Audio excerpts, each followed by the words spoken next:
Hey, this is Marcus Washington, MTC Media. So obviously, this is Saturday morning. We're about to start round 4 of the draft at noon Eastern time today, and obviously everything is flooded about Shadeur Sanders. Which, if you had read and listened to my stuff on my Substack site, especially for our subscribers, you would have seen that.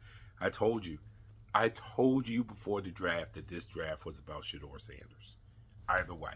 The draft does not is not heavy on talent.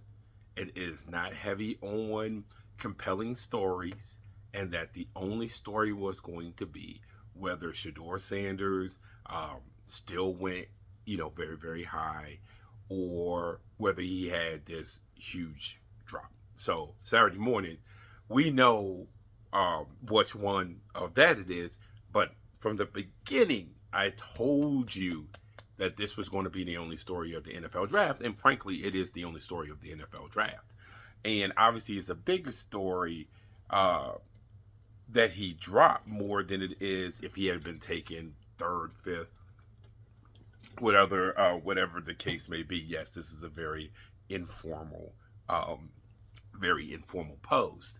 But here's what I will say: for all the people screaming about collusion and this and that and the third, I want to tell you right now, and I've said this before, um, with the NFL, the draft process, and its players, and so on and so forth on how this works. Uh, I'm not passionate either way. I was never passionate either way when Shador was at Colorado. What I've always said is don't be selective when you're put off by nepotism and cronyism. Because the NFL and college football, especially when it comes to coaching, when it comes to front office, when it comes to scouts, when it comes to QA, is nothing but nepotism and cronyism. So let's not be selective when we get outraged over nepotism. So you can lose me with that. But here's what I will say about the stuff with Shador and the people who are screaming and yelling collusion. And this is not just the NFL, it's just that no one does this more than the NFL. Telling me, well, it has to be something, you can lose me with that. Because now you're saying that all these guys in these positions are somehow, some way unbiased, and they're just trying to be talent evaluators without any other motivations. Now, it makes me laugh how NFL fans must be the biggest drug addicts ever, because the owners collude against the owners. When there was a period in the CBA where the owners all got together and said, "Hey, we're going to collude to have this informal salary cap."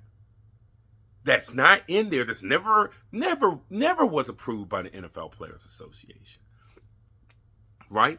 And then Daniel Snyder and Jerry Jones went over that handicap, over that benchmark that was never supposed to be there. Then, when the owners got to deal with the Players Association that absolved them from the Players Association being able to accuse them of collusion, they went and fined Jerry Jones and Daniel Snyder. So don't make these guys of integrity. They're not of integrity. So the idea of there's no way they would collude, stop it. Get off those drugs. Get off those drugs. The reason why Shadeur Sanders, and the reason why I will give some credence to people who are on the NFL side, they cover the league, wherever the case may be. The only reason I'll give some credence to that is this: very rare has there been a talent of Shadeur Sanders. Whether you think there are questionable character issues, which character issues for me is stuff off the field, which he does not have. Telling me you don't like his personality, blah, blah, blah, I don't care. Because the NFL does not care about character, they care about production. So don't tell me that, because there's all sorts of bad dudes who are playing in that league and they look the other way. So don't play the character thing. Stop it. We're not 15 years old. We're grown men or grown women. We're adults. So don't lose me with that crap. But going back to when someone's been in that talent level, there are going to be teams that like them. There are going to be teams that don't like them. Rarely has it been a league-wide thing. You might have said 15 of those teams, man, anonymous source from inside that organization says, oh, man, they just don't like the juju that this kid brings off. It doesn't fit into our culture. It doesn't fit into what we do, this and that, blah, blah, blah. Coaches was turned off. That happens every year in the NFL draft. Shadeur Sanders is not the first person that's ever happened to. But then the thing is, you'll find 10 teams that say, hey, man, if he slips to me, I can't pass on a talent like that. That's where people are basing the collusion things, accusation, however you want to put it. That's what they're basing it on. For me, and this is just for me, I will need to see and hear more before I would definitively say anything. This is early in the process. People are emotionally charged on both sides. And generally, if you look at sports, no matter what the sports are, hell, if you look at politics, no matter what time and period in politics it is, it's generally things kind of bleed out over time. And then over time, you get a collection of information that drives you in one direction or another. So I'm not willing to say right now there's collusion. Now, off the cuff, at first blush, does it look like collusion? Absolutely. Absolutely. But is there enough things they say, or, enough things out there right now that definitively says either way? It's just not. It's not. It's not.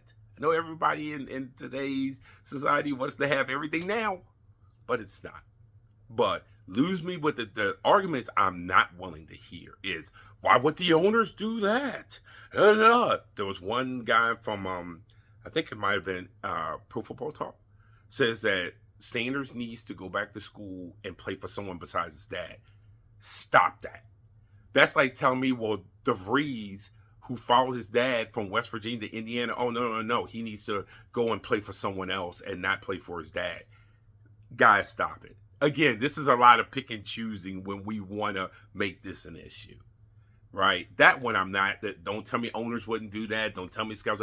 Don't tell me that. Because then if you believe that, you're living in the biggest fantasy worlds of fantasy worlds.